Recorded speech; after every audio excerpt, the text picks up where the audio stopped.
কামার একটি প্রাচীন পেশা, যার কাজ লোহার জিনিসপত্র তৈরি করা। পেশাগতভাবে গৃহস্থালির কাজে ব্যবহার্য লৌহজাত সামগ্রী তৈরি করেন। অতি প্রাচীনকাল থেকেই হিন্দু সমাজের শূদ্র সম্প্রদায় গ্রামাঞ্চলে কামার পেশায় জড়িত।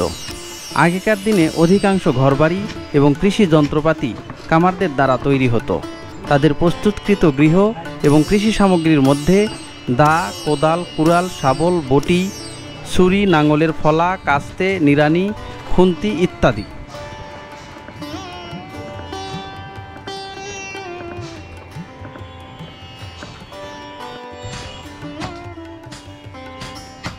গ্রামের নির্দিষ্ট পাড়ায় থাকে কামার পাড়া।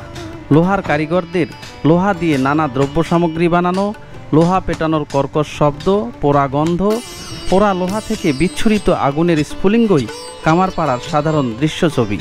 এখন শুধু গ্রামেই নয়, শহরেও ছড়িয়ে পড়েছেন তারা।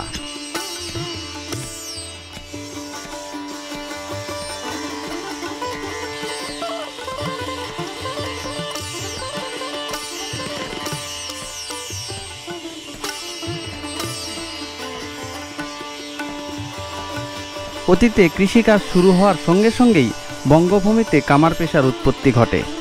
হিন্দু সমাজের শূদ্র সম্প্রদায়ের মধ্যে লোহার কারিগর তথা কর্মকার শ্রেণীর আবির্ভাব ঘটে।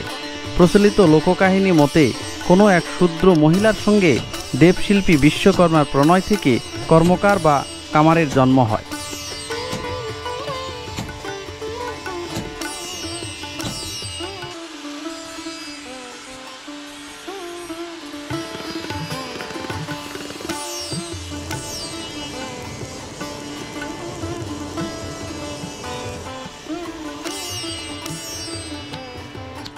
বাংলাদেশের অধিকাংশ কামারই বৈষ্ণব, কিন্তু অল্প সংখ্যক কামার শাক্ত ধর্মাবলম্বী।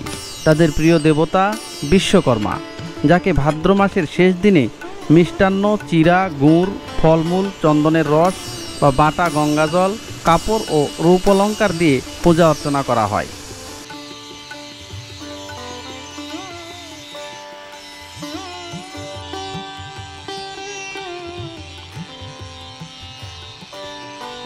হাজার বছরের আবহমান বাংলার সংস্কৃতিতে কামার সম্প্রদায়ের ভূমিকা অনস্বীকার্য।